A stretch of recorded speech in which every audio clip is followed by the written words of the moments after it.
गर्भ गीता की शुरुआत में अर्जुन भगवान से यही प्रश्न पूछते हैं कि आत्मा का पुनः पुनः जन्म क्यों होता है। इस जन्म में उसके क्या कर्तव्य होते हैं। किन पाप कर्मों के कारण यह जीवन में अनेक दुखों को पाता है और किन कर्मों के कारण वह जीवन में अनेक सुखों की प्राप्ति करता है और अंत में वह कौन सा मार्ग है जिसके द्वारा वह मोक्ष और मुक्ति को प्राप्त करता है, अर्थात वह आत्मा कब भगवान में ही लीन हो जाती है और उस आत्मा का जन्म मरण का सारा दुख समाप्त हो जाता है। परंतु जिसे मुक्ति नहीं मिलती उन्हें अलग अलग योनियों में जन्म लेकर अपने अच्छे और बुरे कर्म को भोगना पड़ता है। अर्जुन कहते हैं, हे भगवान, कृपया बताएं कि जीव जब गर्भ में आता है तो वह किस पूर्व कर्म के कारण आता है। हे मधुसूदन, प्राणी जन्म के पूर्व गर्भावस्था को कष्ट भोगता है और जन्म लेते समय भी असहाय कष्ट पाता है। इसके उपरांत वह संसार में रहकर रोग पीड़ा भोगता है। उसे बुढ़ापा आता है, प्राणी की मृत्यु भी होती है। अस्तु प्रभु जी, कृपया यह बताएं कि वे कौन से कर्म हैं जो प्राणी को जन्म मरण से रहित बनाते हैं। श्री कृष्ण कहते हैं, हे अर्जुन, जन्म मरण का बंधन उन प्राणियों की नियति है जो संसार में लिप्त रहते हैं। ऐसे प्राणी संसार में अनुरक्त रहते हैं, अर्थात संसार के नश्वर पदार्थों से ही प्रेम करते हैं। वे सांसारिक वस्तुओं की कामना करते हैं। प्राणी संसार की माया पाने की चेष्टा तो करता है, परंतु मेरी भक्ति पर ध्यान नहीं देता। इसके कारण वह बारंबार और अनेक योनियों में जाकर जरा मरण का दुख उठाता है। अर्जुन कहते हैं, हे जनार्दन, सांसारिक मोह माया से मुक्ति तो बहुत कठिन है। माया चित्त हर लेती है। मन काम, क्रोध, लोभ, मोह और अहंकार रूपी विकार से घिरा मदमस्त हाथी है। तृष्णा रूपी शक्ति से प्रेरणा देती है। 5 विकारों में अहंकार प्रबल है जो कि प्राणी को नरक में ले जाता है। हे ऋषिकेश, इस मदमस्त हाथी को कैसे भस्म किया जाए। मन को भक्ति में लगाने हेतु क्या उपाय करना उचित है। श्री कृष्ण कहते हैं, हे धनंजय, जैसे मदमस्त हाथी को भस्म करने के लिए अंकुश की आवश्यकता होती है, उसी प्रकार मन को वश करने के लिए अभ्यास द्वारा ज्ञान प्राप्त करना आवश्यक होता है। भक्ति और ज्ञान बराबर अभ्यास करते रहने पर ही प्राप्त होते हैं।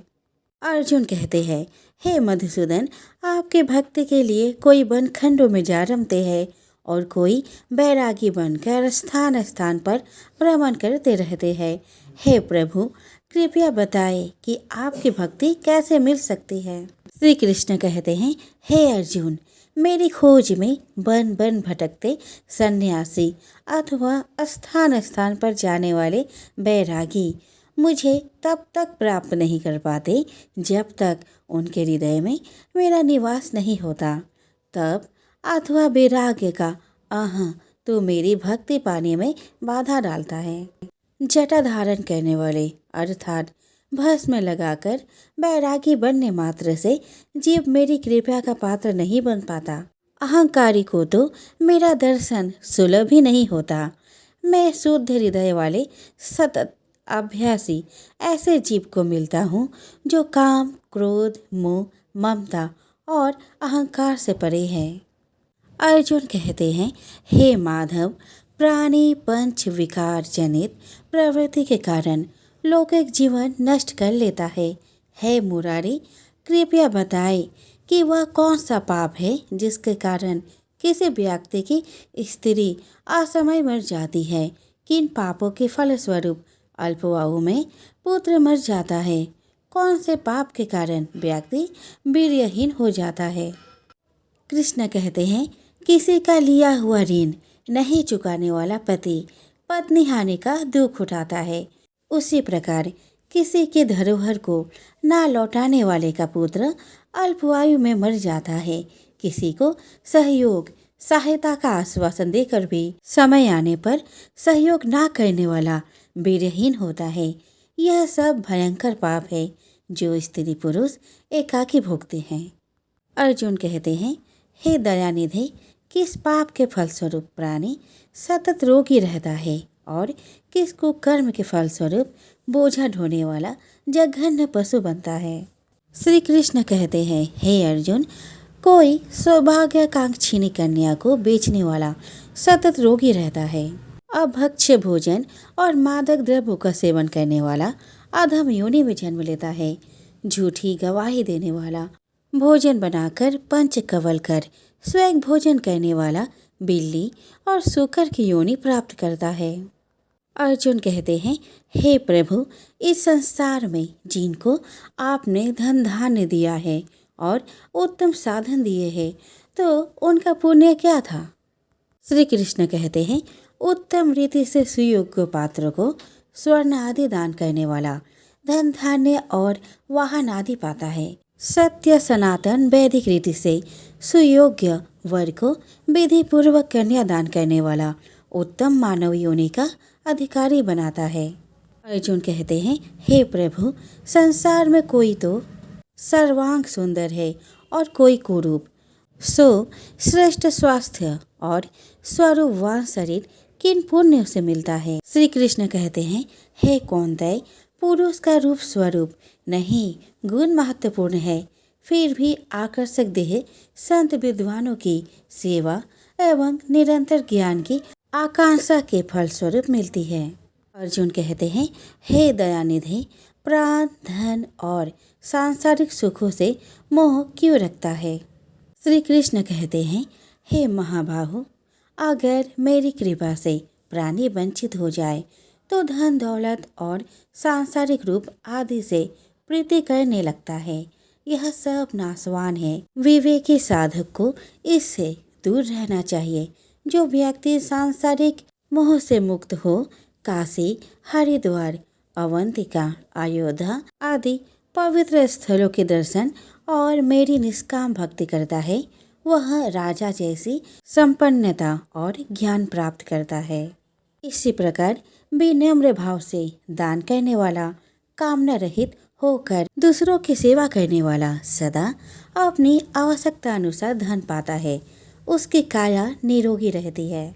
अर्जुन कहते हैं, हे प्रभु, प्राणी में रक्त विकार, खंड, वायु, अंधा अथवा पंगुता का कारण क्या है?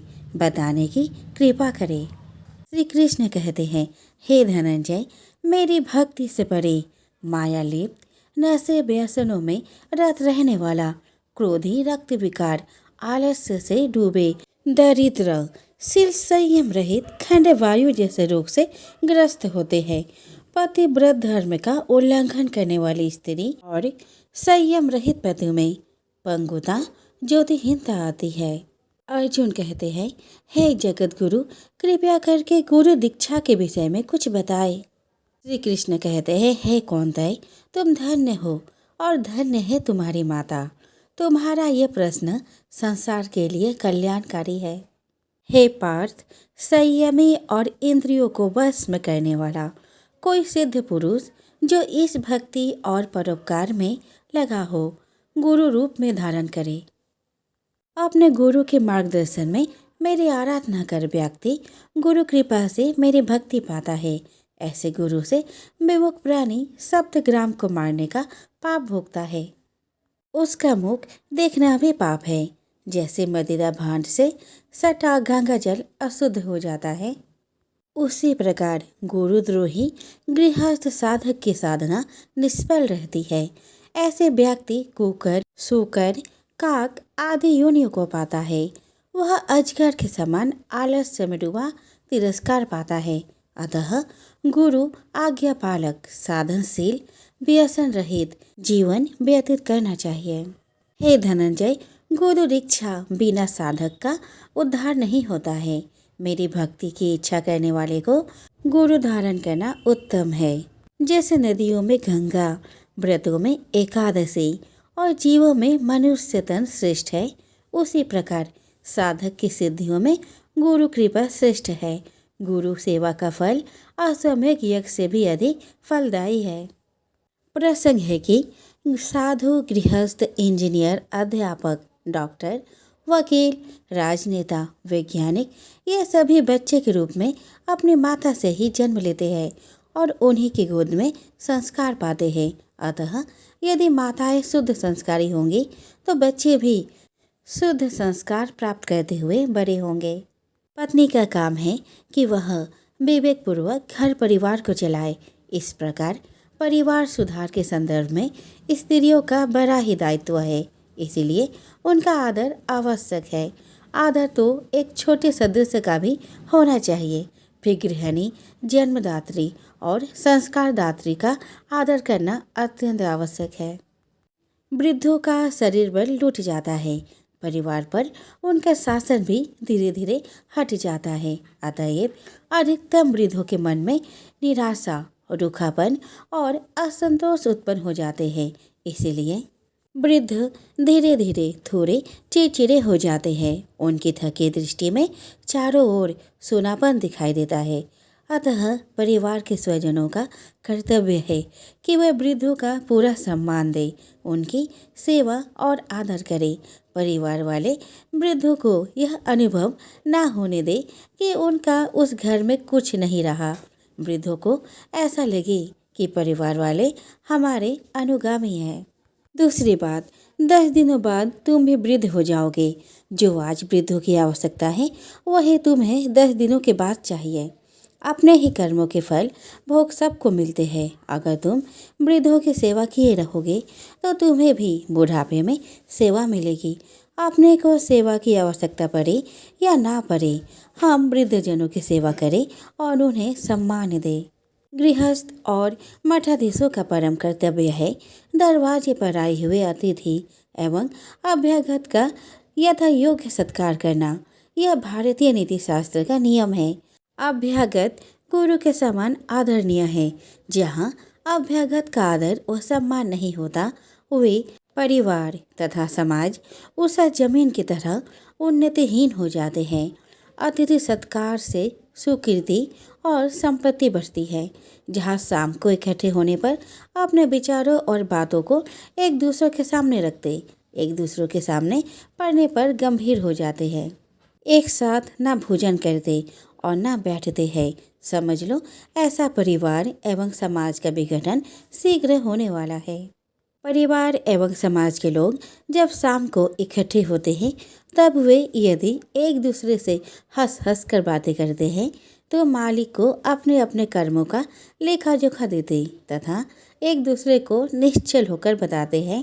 तब यह निश्चित समझा जाता है कि इस परिवार एवं समाज के लक्षण शुभ है।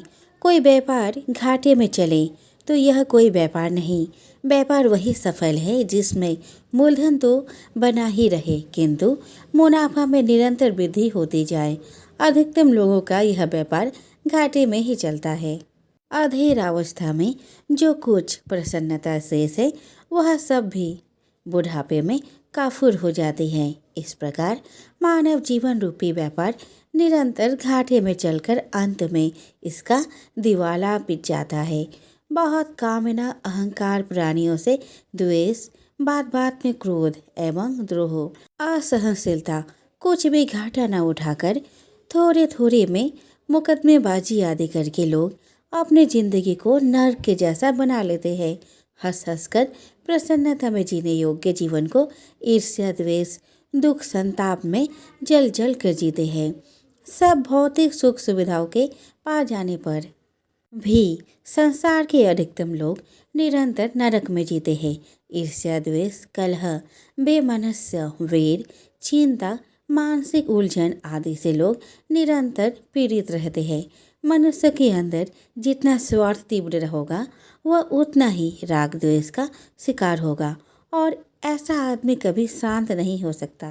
धन चाहे थोड़ा हो परंतु मन पवित्र हुए बिना जीवन में सुख नहीं मिलता।